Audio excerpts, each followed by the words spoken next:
Bueno, hoy es lunes 28 de marzo, es mi cumpleaños y doy por iniciada la nueva temporada del Vivo Podcast.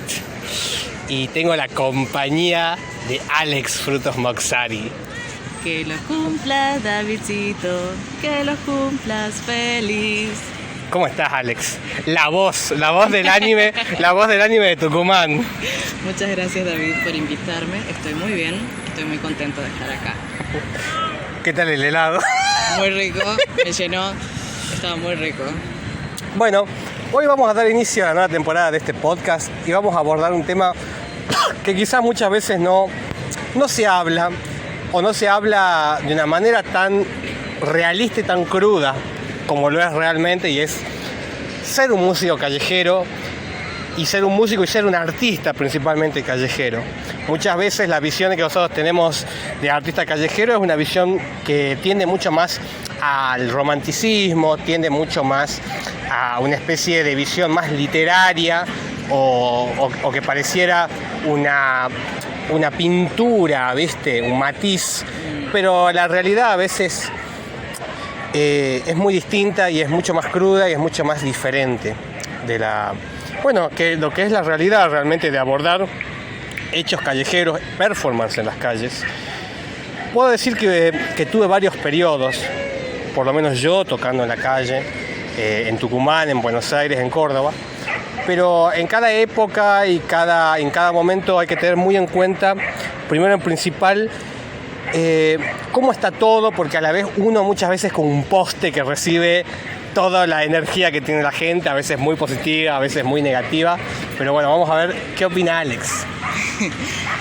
Yo quiero rescatar esto que vos dijiste, que es como una pintura, porque cuando uno pasa, por ejemplo, en el subte o por alguna esquina donde hay un músico callejero, un artista callejero, es como que uno pasa y siempre está ahí. Y uno sigue su rutina, pero no sabe qué es lo que le pasa después a la otra persona, a este músico callejero. No sabe si es que va a su casa, si se va a ensayar a otro lado, si trabaja en otras estaciones. Esa cosa atemporal del músico callejero, que siempre está ahí, que uno pasa y capaz que le tira una moneda, un billete. Es como muy mágico, creo yo. Bueno, dijiste el subte y me hiciste acordar a ese periodo en el que yo estuve en Buenos Aires. Yo cuando estuve en Buenos Aires tocaba primero por toda la avenida Santa Fe y después bajaba por Coronel Díaz. Bueno, en todo ese transcurso de avenidas, bueno, tengo 1000 historias que se pueden imaginar de todo. Voy a contar una, sin especificar a qué calle, pero voy a decir que era por Coronel Díaz. Y que cerca de ahí hay una pintura gigante de Spinetta, así que bueno, el que conozca ya sabe qué lugar me refiero cuando se bifurcan las callecitas. Pero bueno, había un hombre que yo me ponía a tocar todas las tardes, pero que ese hombre yo lo llamaba el héroe. El héroe bajaba 2 veces por semana, un hombre ya mayor de un edificio. Yo estaba en una esquina, que al frente hay una cervecería, el que conoce sabrá, y el hombre cada vez, el año 2019, cada vez que bajaba me dejaba 500 pesos. ¡A la mía! Ese hombre no me olvido nunca más. Ese hombre me pagó las clases de saxo, porque yo después me iba a la Chacarita, y eso es una locura, porque yo salía de tocar y me metía al Subte B y me iba a la Chacarita y tomaba clases con la gran Melina Silas. Y era, bueno, esa es otra anécdota que daría para otro podcast. Pero volviendo al tema principal,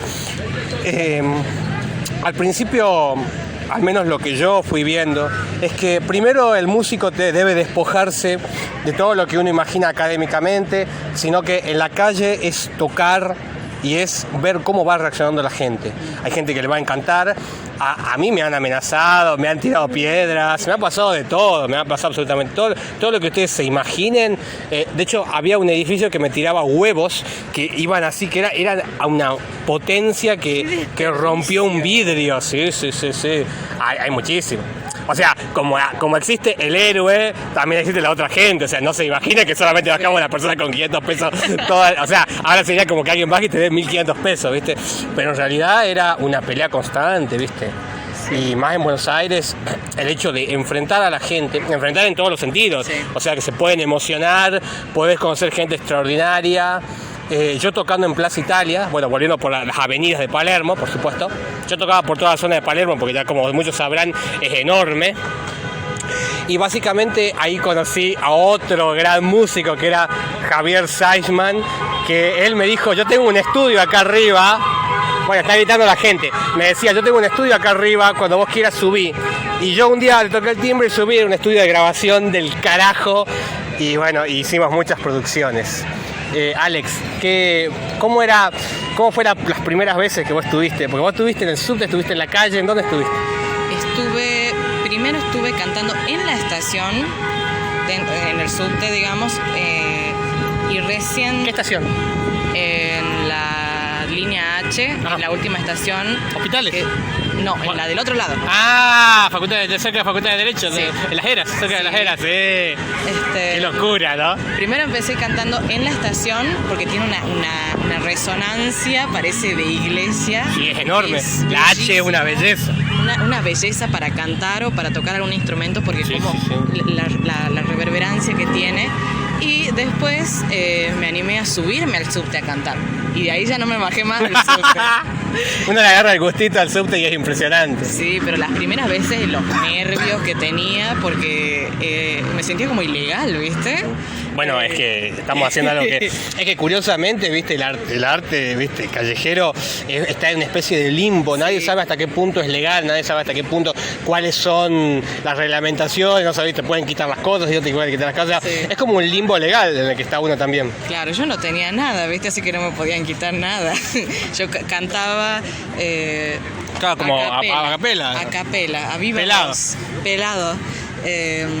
Pero también había otra cosa así como rara, porque estaba como el gremio de los vendedores. ¡Sí, el señor! Que estaba el correntino, que era el jefe máximo. Sí, señor. Y yo sin darme cuenta, ¿viste?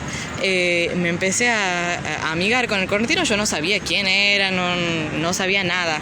Pero nos subíamos juntos en el subte y nos saludábamos. Yo lo dejaba que él pase primero y parece que eso les ha gustado. Entonces ya con la protección del correntino, ninguno de los vendedores me hacía nada. Pero después el otro tema era que había que pelear por la jurisdicción de los subtes con los otros artistas. Sí, señor, sí. Había un señor que cantaba tango. Ay, cómo me he peleado con ese señor, por Dios. Encima me decía, no, este tren es mío. Yo digo, ¿quién lo ha comprado, señor? No, fue muy tremendo. En general yo cantaba a la tarde y a la noche. ¿Cerca de horas pico o después de horas pico? Entre horas pico porque se llenaba mucho y no tenía espacio, la gente estaba con una cara de orto. Elegías también horarios que son bastante picantes, o sea, yo esos horarios nunca me hubiera animado a subir a tocar, jamás. Yo siempre después de la hora pico, ¿viste? O antes, o a la siesta. Claro. Pero bueno, dependía del día, dependía de la gente. Había veces que era hora pico y la gente, qué sé yo, venía cansada del trabajo, no tenía ganas, ¿viste? Y como que, ya viene la gritona, me decían. Y había otras veces que la gente se recontra copaba. Sí, obvio. Era hermoso, mágico, ¿viste? Era hermosa la energía que tenía la gente. Y yo en ese momento era como muy tímido. Como que no me daba muy bien con la gente. Después con el tiempo ya tenía como más cancha, pero al principio era como que estaba pidiendo permiso para cantar. Pero después se me pasó eso. Dijiste algo muy importante que es el hecho de, que se te va pasando el hecho del miedo, que se te va pasando el hecho de la timidez. Yo al principio cuando comencé, yo ahora tengo 27 años, loco, pero cuando yo comencé a tocar en la calle tenía 17 años, o sea, ya hace 10 años, pero ya hace 10 años. Y al principio sí era muy vergonzoso, ¿viste? O sea, te da mucha timidez, tocar un poquito, pero nunca me olvido que una vez, en épocas muy duras, esa frase puede ser utilizada en muchas épocas, pero esa época también eran duras, yo me acuerdo que un colega me dice, mira, no te queda otra, ¿viste?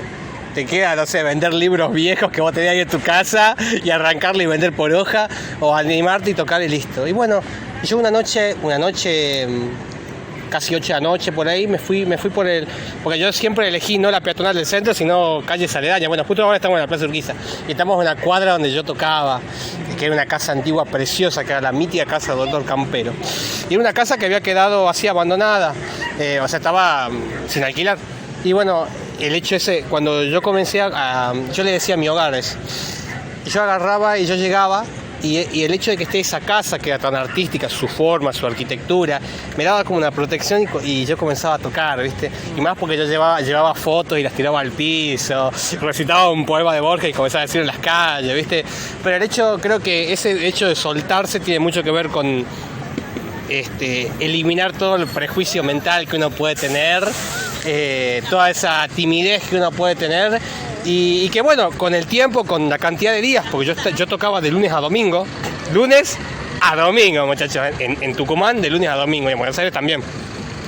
En Buenos Aires yo me levantaba, porque yo viví 3 años en Monte Grande, en zona sur. Yo vivía a casi 30 kilómetros de Capital Federal. Todos los días me levantaba, y escuchen bien esto, a las 4:30 de la mañana. Yo tomaba un poco de agua y me iba a la estación. Yo tomaba un colectivo que me tenía que llevar a la estación de Monte Grande, otra época muy fuerte mía.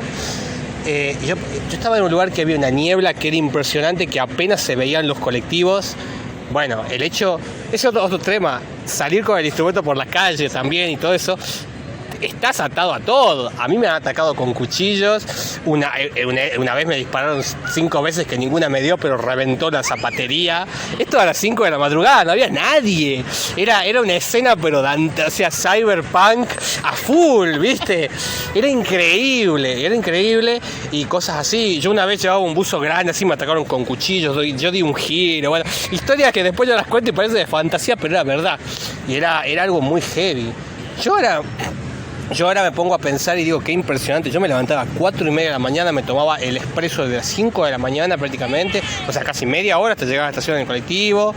Y después de eso el subte, y después del subte a Palermo, o sea, combinar con el subte C, el subte D, y recién comenzar a tocar. O sea, miren todo el trayecto que tiene que hacer música callejera. No es que llega y aparecía así mágicamente en la calle y ya está. No, sino el hecho de ese trajín.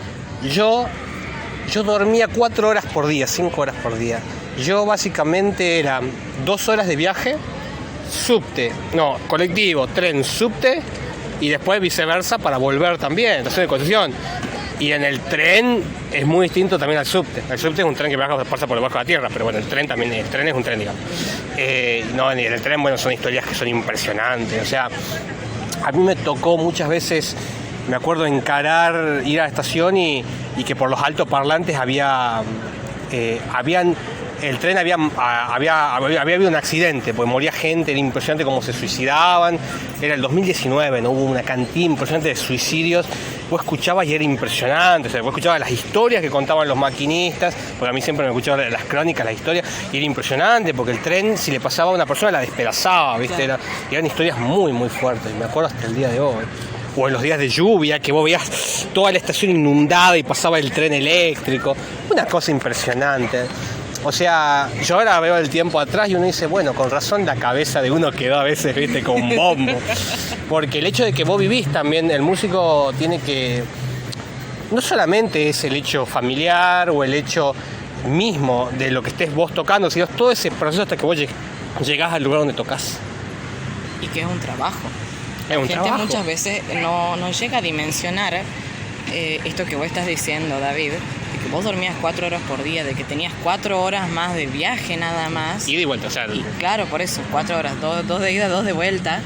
Y todo lo demás es trabajo. Y todo eso para poder subsistir. La gente por ahí, no sé, piensa que es un hobby, que uno lo hace por divertirse. Y uno sí, es como un trabajo algunas veces. Bueno, es que es un trabajo. Se divierte, otras veces la pasa mal, como cualquier otro trabajo. Bueno, de hecho, llegó a un punto ya a mi 4º año, ¿viste? En Buenos Aires ya era como un trabajo, un cronograma. Claro. De tal hora a tal hora estoy en esta esquina, de tal otra a tal otra acá.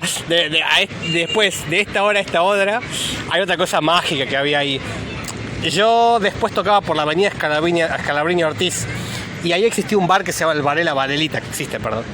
Y el bar, siempre los del bar sabían que yo era músico y siempre me tenían preparado, siempre iba a tomar un café y en el café me dibujaban un saxo, ¿viste?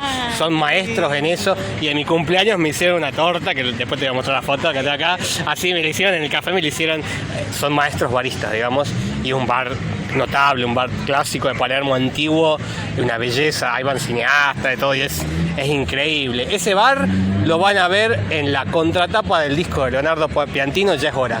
Las mesas de adentro van a ver que es la contratapa de ese disco. ¿Cómo viviste tu vida siendo artista realmente del subte? Y la verdad es que viví como 3 etapas. El principio, el medio y el final.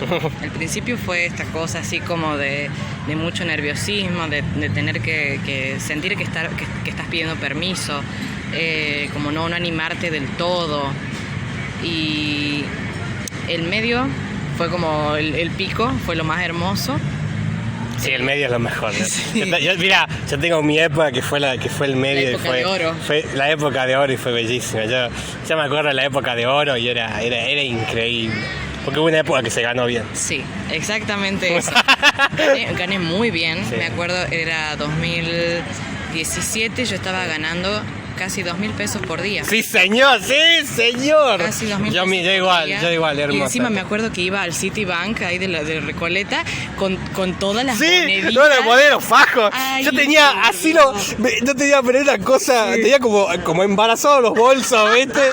Era así de grande de billete, nunca había tanto billete en mi vida. Y todos eran billetitos chiquitos, sí. Moneditas, pero y que hacían plata, o sea, uno se ríe pero hacía plata. Y encima el chico que me atendía en el cajero, porque yo iba a pedir que yo les iba a dar cambio. Claro, dar cambio, eso es lo mejor. Ay, la gente que conoces dando cambio, eso es tremendo. Y me decía el tipo, ay, pero ¿vos de qué trabajás? Yo le digo, yo canto en el subte. Y me dice, ay, capaz que dejo el banco y me voy a cantar en el subte.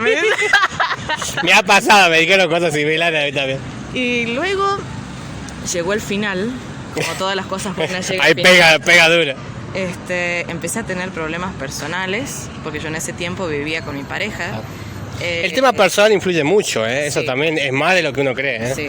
O sea, a veces pega menos la gente enojada de la calle, pero el tema personal es brutal. Porque yo era la única persona que estaba contribuyendo económicamente y teníamos que alquilar un departamento y obviamente mi pareja no podía vivir en otro lado que no sea Belgrano R, Recoleta. Ninguna tanto. Claro, entonces era difícil mantener el lugar. Y yo siendo la única persona que estaba manteniendo, estaba trabajando 8 horas por día cantando, me empecé a debilitar la voz porque cantaba todos los días, entre 6 y 8 horas por día. ¿Te cansa mucho? Me cansé muchísimo y sobre todo esta cosa económica, emocional, que es la carga que tenía encima. Me empecé a enfermar muy feo, perdí la voz totalmente y no pude cantar más. Me tuve que volver a Tucumán y después de eso estuve como 6 meses sin cantar nada. No solo por el debilitamiento que tuve de lo que me enfermé, sino era emocional. Yo empecé a relacionar el canto como esa carga económica y de malestar que tenía con mi expareja, y no podía cantar. Lo seguía sintiendo como una carga, como algo que hacía por compromiso, por tener que ganar plata para poder pagar un lugar. Y dejé de disfrutar el canto. Y pasaron 3 años hasta que... 3 meses, 3 años, 3. No, estuve como 6 meses sin cantar nada. De ahí es como que volví a cantar en algún momento, pero paraba. Llegaba un punto en el que paraba. Y recién como 3 años después pude volver a retomar el canto, pero también mirarlo desde otro lado. Mirarlo no como algo... Yo canto desde los 6 años. Y era como lo único que sabía hacer para mí. Y eso es lo que siempre me habían dicho. Y empecé a mirarlo desde el lado del disfrute. Algo muy importante. Muy importante, quizás. De que no lo hago para otra persona, sino que lo hago para mi disfrute. y que si voy a una profesora del canto no es para cantar perfecto, para ser el mejor de todos. I wanna be the first. No es así. Porque no solamente somos músicos, sino que también somos frikis totales. Todos somos freaks, diría Sergio Einstein. Claro. Sino para yo sentirme mejor. Empecé a ir a clases de canto, a prepararme, porque obviamente después de 3 años de no tener nada de práctica, obviamente perdés mucho de la capacidad que tenías. Entonces al principio me frustraba. Mi profesora le cuenta a todo el mundo cuando yo empecé a ir que lloraba y ella no sabía qué hacer conmigo en las clases, no sabía cómo consolarme. Un saludo para tu profesora, hay que aplaudir. Un saludo para la Guada. Pero bueno, con paciencia y con amor fui mejorando, me fui aceptando, sobre todo, y viéndolo desde esta manera de el perfeccionamiento no para otras personas sino para mí disfrute. Eso fue. Y bueno, y ya después lo conocí a David. ¡Ah! ¡Vamos todavía! Y bueno, yo también puedo decir lo mismo, o sea, conocerte ha sido un regalo de la vida, ¿viste? Pero retornando al tema, pienso exactamente lo mismo, o sea, digamos, yo he sido más heavy porque yo lo extendí 3 años, o sea, claro. Imagínate, diciembre del 17, ya había estado antes, pero este último periodo fue diciembre del 17 hasta octubre del 2021, o sea, claro. Mamita querida, o sea, ahí hay que estar, porque, o sea, la época inicial, la época del medio, pero la época final también es más extensa, claro. ¿Viste?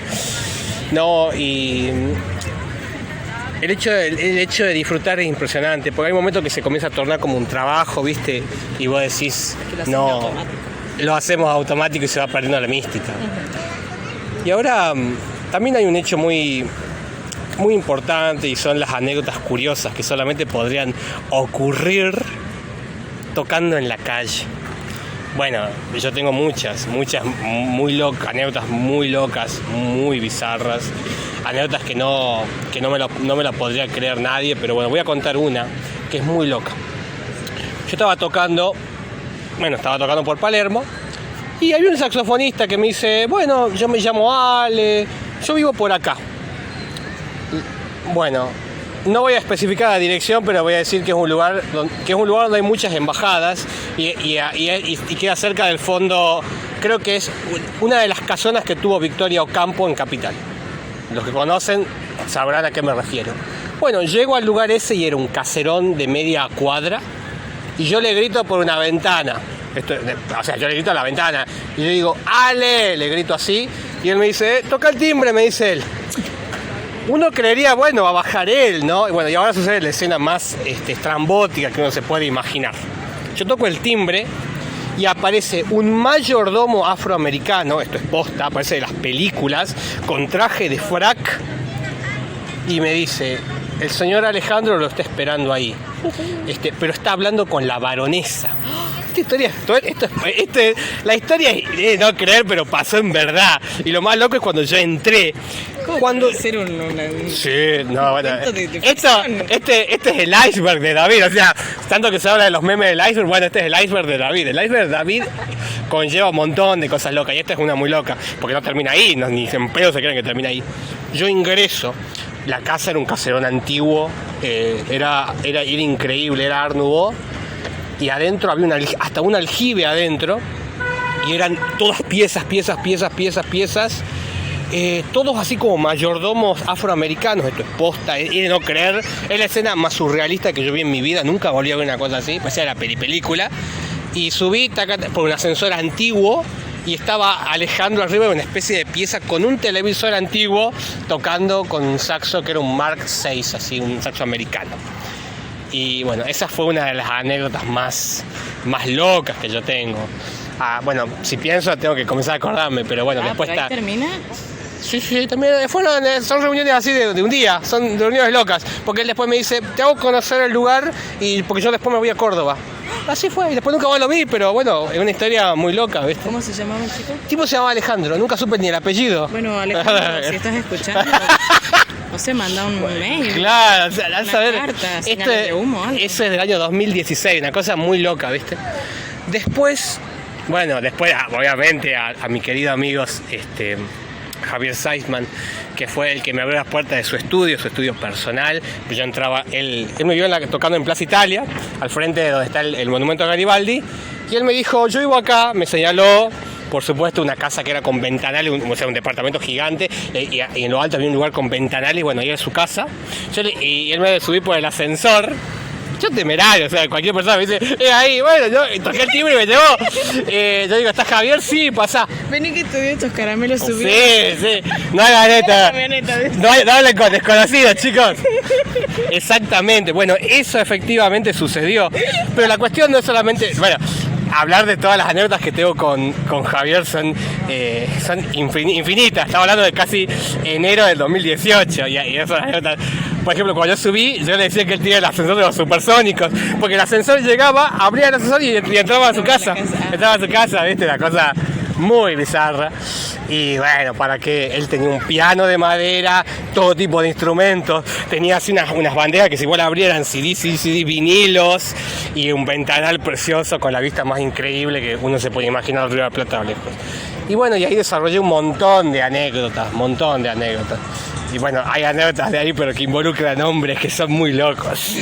Involucran hombres y de gente que está en el Facebook, así que no puedo decir, pero Javier, así cuando lo escuche, le mando un fuerte abrazo, porque esas fueron años también épocas muy lindas, que era ir todos los domingos y pasarme desde el mediodía hasta las 8 de la noche ahí ensayando, llevando gente, haciendo todo tipo de grabaciones y cosas que fueron alucinantes.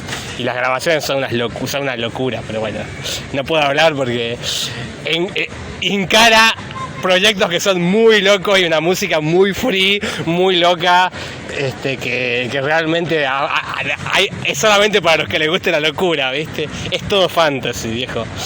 Y ¿qué más? Porque hay muchas cosas. Bueno, mientras me voy acordando, Alex, anécdota loca. Anécdota loca. No sé si loca, pero... ¿Qué se vendrá? Después del tipo con los mayordomos no sabemos qué puede venirse. No. Quería hablar de la gente que uno conoce, precisamente. No, es lo mejor. Yo, cantando en el subte, conocí a un chico que rapeaba, que hacía sus propias letras y rapeaba en el subte. Y nos hicimos muy amigos hasta el punto de que él llegó a venir a visitarme a Tucumán ya después de que yo me había vuelto. Tuvimos una amistad muy grande. Eso de los amigos que uno se hace en el camino es muy, muy impresionante, así como vos con Javier. Bueno, dijiste algo espectacular, que eso es muy cierto. Me hiciste acordar otro amigo que yo conocí también gracias a esa época de Javier. Una vez yo estaba tocando en la calle, todo demás, y creo que me llega la invitación de una fotógrafa, Débora Balado, que ahora está en Salta, viste, una militante.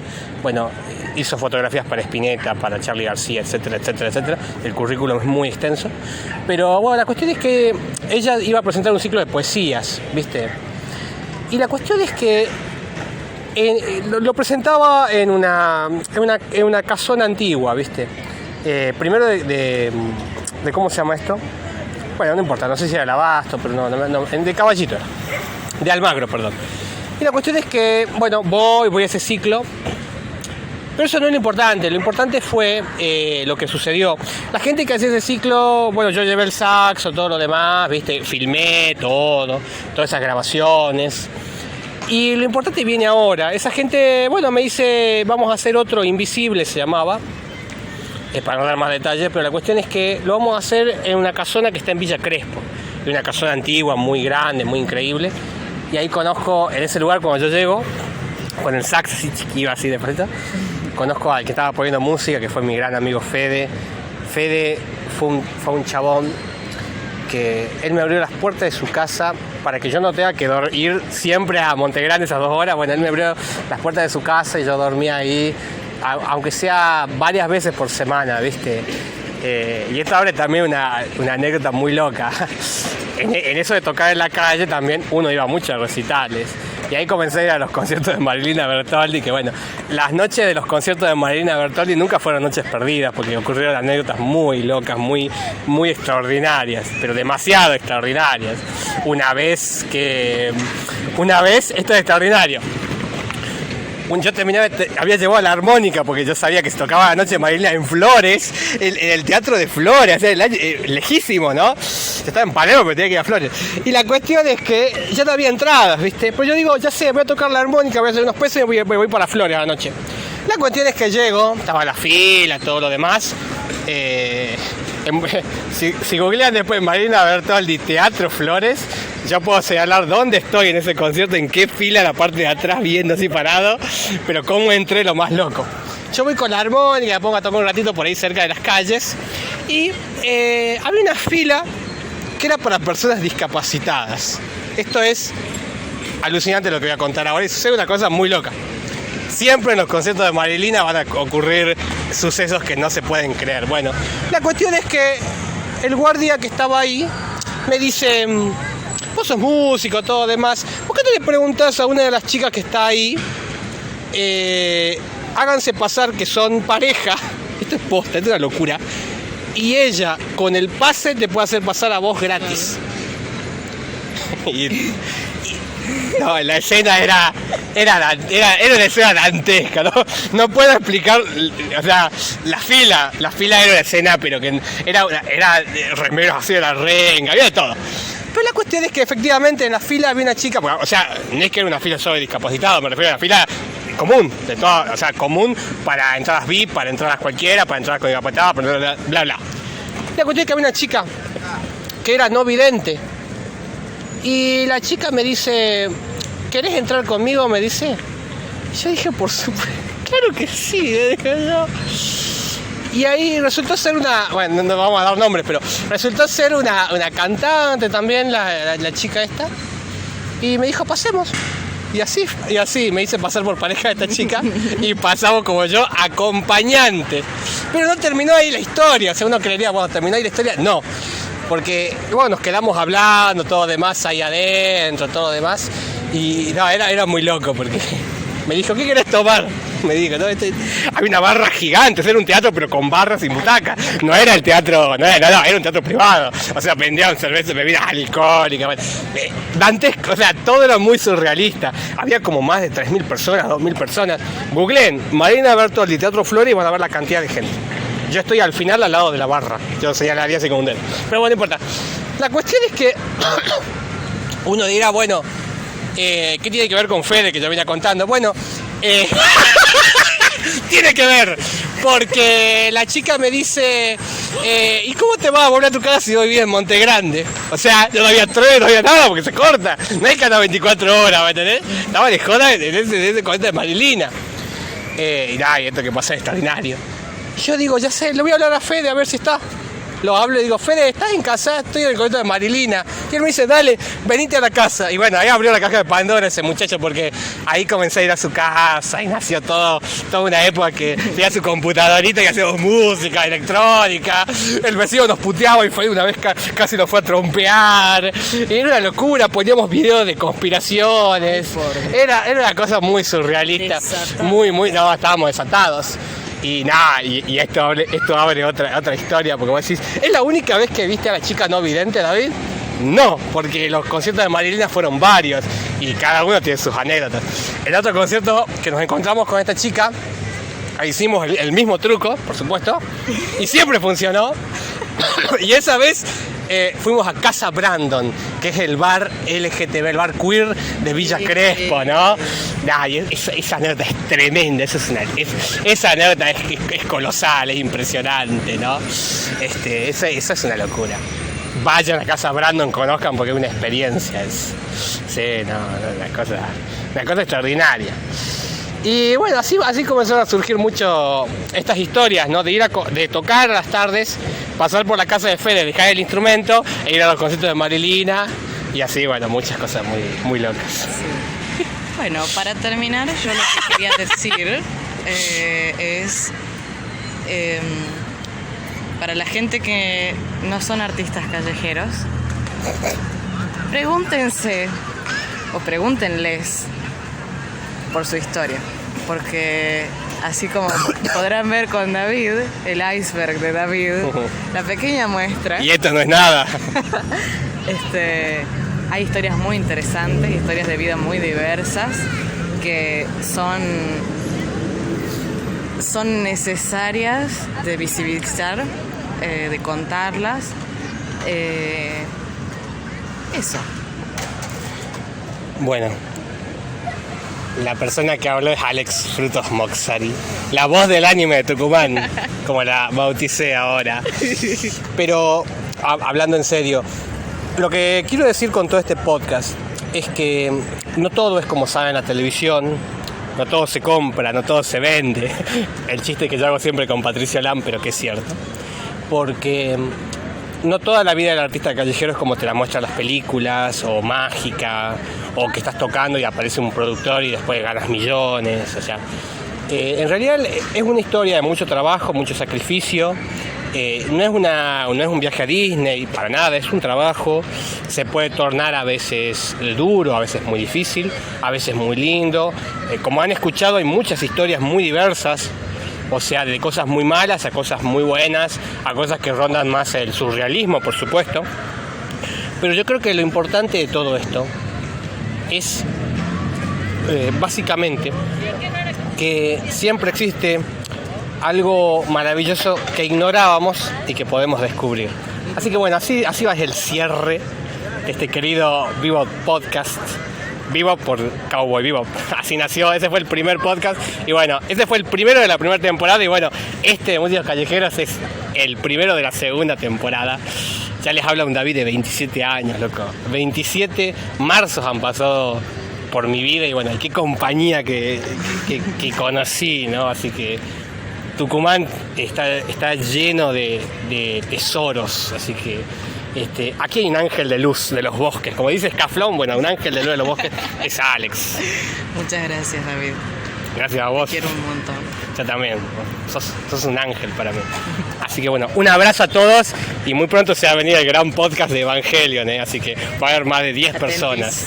Estén atentos. Abrazo a todos. Chao.